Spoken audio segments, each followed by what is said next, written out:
Nah, ini di dalam akun Instagramnya, dokter spesialis penyakit dalam R.A. Adaninggar menyebut titik lengah terbesar justru di saat kita merasa aman dari virus. Ini ketika kita kumpul sama teman-teman atau keluarga. Apalagi nih kalau sudah lama nggak ketemu. Wah, ini kayak lepas dari kandang. Arisan misalnya. Ini kan alasannya dia kan di rumah aja. Belanja online, jajan juga online. Dan makin percaya diri bila sebelum kumpul-kumpul ini sudah dites dan hasilnya negatif. Padahal nih, hasil negatif ini tidak menjamin kita bebas dari virus. Nah, di dalam rumah pun kita juga harus waspada dengan titik lengah ini. Misalnya makan bareng atau kumpul dengan keluarga yang tidak tinggal serumah. Apalagi nih jika kita foto bareng, selfie, wifi, buka masker, cipika-cipiki sama keluarga, orang tua, atau misalnya berbagi alat makan bersama. Wah, ini waspada.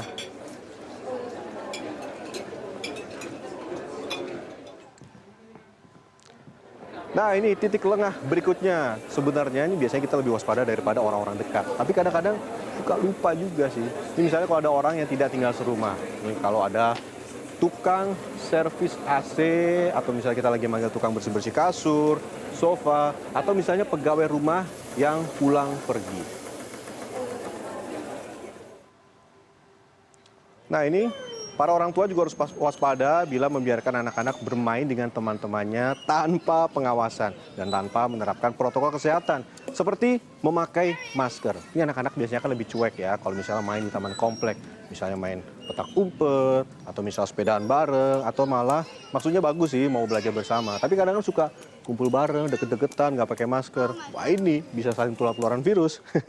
Nah, waspada juga buat ibu-ibu ketika belanja ke tukang sayur atau misalnya ke pasar. Ini kadang-kadang kita laman ngobrolnya atau misalnya gosipnya daripada belanja. Ini bisa jadi titik lengah. Nah, yang ini juga penting banget. Waspada ketika berada di lokasi keramaian seperti misalnya di mall. Ini mungkin kita naik elevator, ini pegangan handle tangannya, naik lift, pas-pasan sama orang, ini bakal kita ketemu sama banyak orang.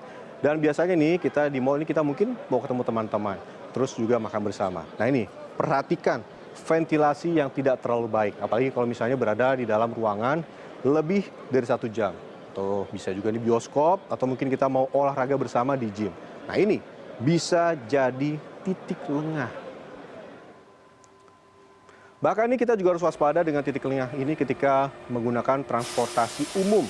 Apalagi dalam kondisi berdesak-desakan, misalnya naik kereta komuter lain atau bus Transjakarta. Ini hati-hati ya, pegangan handle pintu atau mungkin misalnya pegangan di atas, nih pegangan tangan. Ini mendingan siap-siap hand sanitizer atau misalnya biar aman pakai sarung tangan. Nah, lantas nih, apa yang harus kita lakukan untuk menghindari titik lengah ini? Yang harus kita lakukan demi menjaga diri dan keluarga dari paparan COVID-19 adalah dengan disiplin menerapkan protokol kesehatan. 3M, pakai masker, jaga jarak juga, dimanapun, kapanpun, dan dengan siapapun.